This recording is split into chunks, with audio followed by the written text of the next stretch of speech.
Right, so Keir Starmer has been caught out being a total hypocrite yet again over foreign policy and over humanitarian aid particularly, because where he's sitting on his hands as Israel continues to blockade any aid getting into Gaza, where he's cut international aid inflicting poverty on millions in desperate need to shore up his warmongering and his defence spending especially, and especially in light of his tub-thumping rhetoric towards Russia over the war in Ukraine, and against a backdrop of getting severely rinsed in alternative and independent media, as well as across social media, for his conduct on these matters, he's now found a small sum of money he hopes will give him a much-needed boost ahead of local elections, being handed to Sudan as they cross the 2-year anniversary of their ongoing civil war between the government-backed Sudanese Armed Forces, the SAF, and the paramilitary Rapid Support Forces, or RSF, who split from the government in April of 2023, turning on them, backed by the Chadian warlord Mohammed Hamdan Dagalo, or Ahmedki as he's become better known.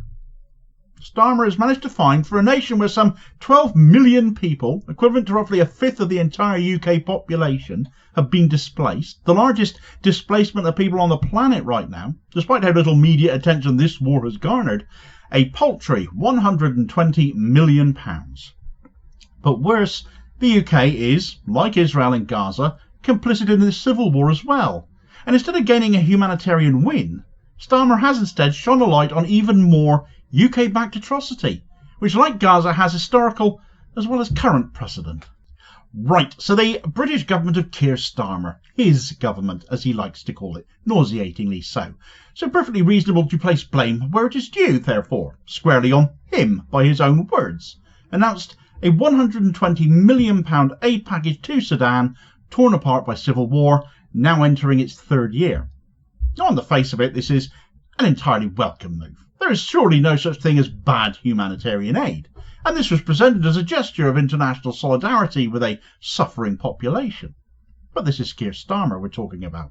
Never has there been a Prime Minister as self-serving as well as dishonest as this one, and yes, I do remember Boris Johnson, but a closer examination of what this Starmer-led government is doing here, to my mind, reveals something far more cynical, because the timing, the amount, and the context of the aid paint a picture not of compassion, but of political self-preservation.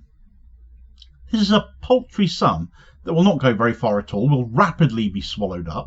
Cash Starmer has still evidently been able to find, though, for a Labour government floundering in absolute moral hypocrisy, desperate to undo the damage wrought by its unapologetic support of Israel as it carries out a genocide in Gaza, and unwilling to confront its cosy relationship with the United Arab Emirates, who happen to be a key player in fueling this war in Sudan. Before we get into that, though, let's get a little bit of context here for those who haven't picked up on my previous Sudan coverage, or indeed coverage elsewhere, and how Sudan got to where it is now. Sudan has been engulfed in a brutal war since April of 2023, when tensions between the Sudanese Armed Forces and the paramilitary Rapid Support Forces exploded into open conflict.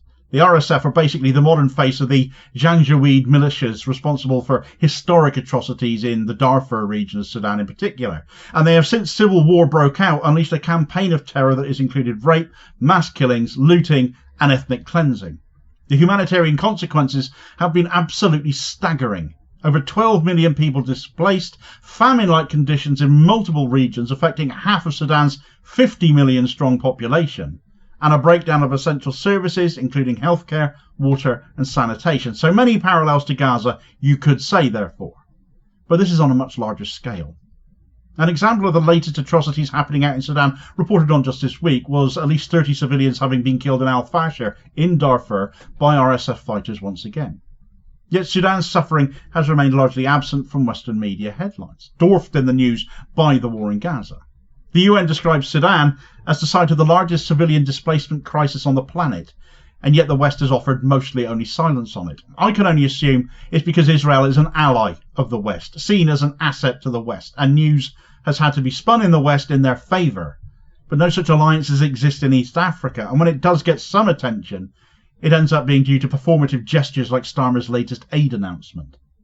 This sudden outpouring of aid from a government that slashed foreign development funding and international aid reeks a political machination? How can Starmer and his ilk turn this to their political advantage, perhaps, when on so many fronts they are on their backsides right now in the eyes of the British public and around the world for their ongoing support of Israel? And this is particularly cynical. Just 2 months ago, as a glaring example of this, Annalise Dodds resigned from her position as Labour's International Development Minister, citing concerns over aid cuts that prioritise military spending and support for Ukraine over humanitarian relief for places like Gaza and like Sudan.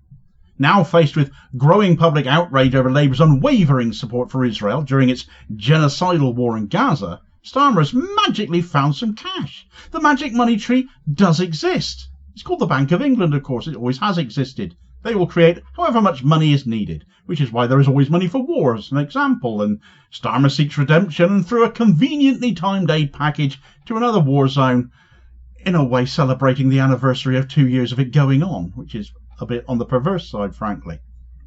So this is not moral leadership. This is not Starmer doing right for a change or finding his morality. It is damage control.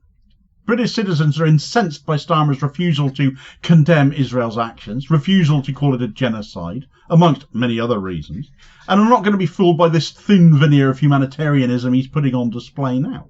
This aid to Sudan appears more like an attempt to buy back political capital rather than any sincere commitment to ending human suffering, because Starmer cannot credibly claim to oppose war crimes in Sudan while turning a blind eye to them in Gaza.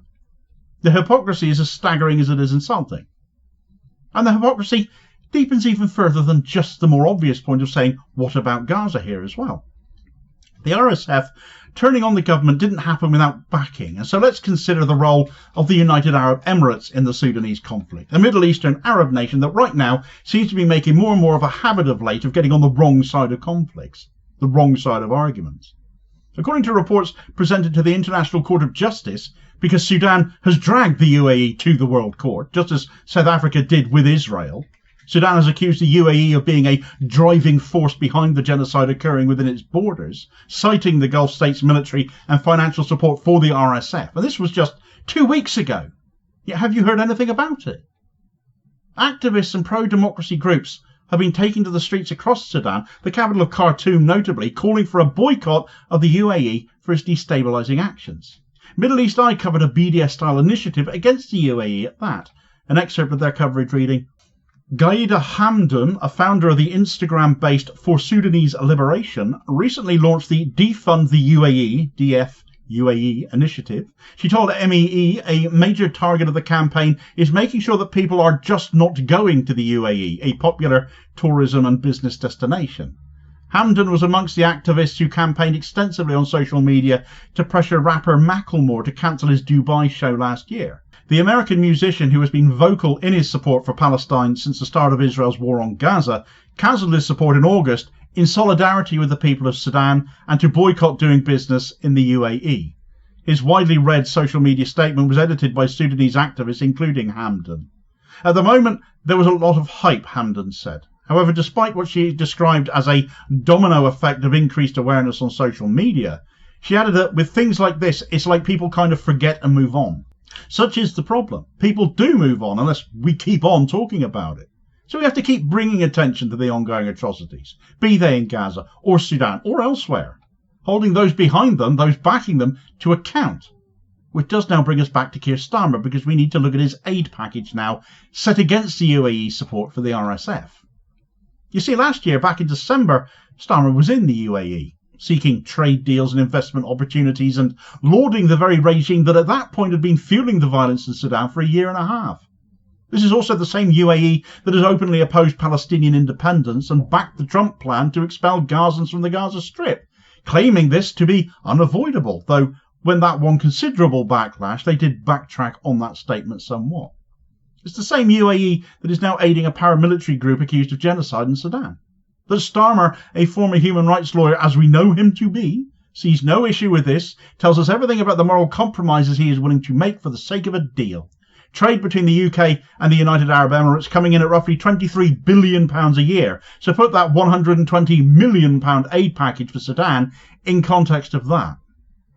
Adding further insult to injury, a high-profile conference was held in London in this month as well. UK organised at that to discuss raising funds for Sudan. where obviously Britain was there, along with France and Germany, the European Union and the African Union, not a single Sudanese voice was invited to speak. It was for just one day, not even negotiating a path to peace or anything like that was on the table. It was largely for show. Diplomats, aid officials and Western bureaucrats gathering to pontificate on Sudan's future without any input from Sudanese civil society, government or any of the myriad diaspora groups that live there as well. If that's what passes for solidarity in Keir Starmer's head, then he needs his head reading, because this is not solidarity. It is neo-colonial paternalism masquerading as concern. The exclusion of Sudanese voices from discussions about their own history and their own country mirrors the historic arrogance of British foreign policy as well, the same arrogance that carved up Sudan during the colonial era, laying the groundwork for the decades of instability we've seen since. Just as Britain bears historic responsibility for the crisis in Palestine, it owes a similar moral debt to Sudan as well. The historic precedent, the familiarity of the mistakes of white supremacy and Western colonial mindsets are there in Sudan as well.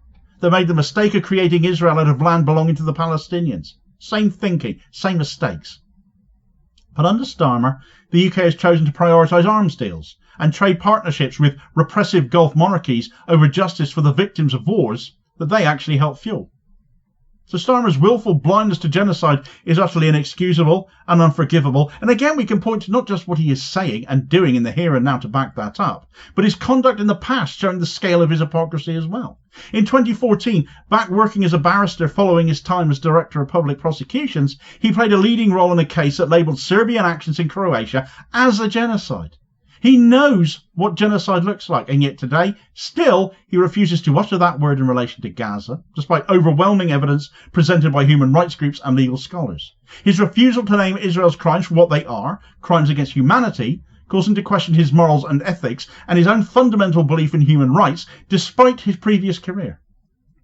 Likewise, his £120 million aid package to Sudan does not absolve Britain of complicity there either. The UK has sold weapons to the UAE and to Saudi Arabia, despite their repeated involvement in human rights abuses across the Middle East and North Africa. We cannot ignore that British-made arms may well be used by UAE-backed forces in Sudan as well. This is not just negligence, it's complicity again. An excerpt from the Campaign Against the Arms Trade, CAT, on UK-UAE arms sales reads, "The UAE is one of the UK's biggest arms customers, although compared with other suppliers, the UK sales there are comparatively modest. This is not through choice. Despite a massive UK government effort led by then Prime Minister David Cameron, BAE Systems failed to secure a contract to supply 60 Eurofighter Typhoons in 2013. Talks later started with France about the Rafale fighter. The UK's 2015 National Security Strategy and Strategic Defence and Security Review made a commitment to establish a permanent British defence staff in the Gulf. This is based in Dubai. Far from rehabilitating Labour's image, the Sudan aid package has only exposed the Starmer regime's hypocrisy in the face of war and genocide. It has highlighted the contradictions in Starmer's approach to international affairs, loudly proclaiming human rights while making deals with despots, offering token aid while supporting militarised regimes, mourning victims abroad only when it serves domestic political interests. If Keir Starmer truly believed in justice, he would call for an arms embargo on the UAE. Sudan is far from their only victims. They were complicit in the war on Yemen being driven by Saudi Arabia and the US, as well as another, for instance. He would condemn Israel's genocide in Gaza as firmly as he condemns RSF atrocities in Sudan or Russian atrocities in Ukraine. He would work with Sudanese civil society, not hold conferences without them. He would acknowledge the UK's historical role in both Sudan and Palestine and act from a place of reparative justice, not political optics for personal gain, as this appears to be. £120 million is not enough to erase government hypocrisy. It is not enough to soothe the wounded conscience of a party that has betrayed its values. And it is certainly not enough to save Sudan in any meaningful way at all. Of course, it is not just the Starmer regime trying to absolve themselves of any semblance of guilt or responsibility here. Israel have attempted to give a masterclass in it, but instead went from the desperate to the deranged inside just a couple of minutes, and it was all caught on camera too. Well, that was unfortunate, wasn't it?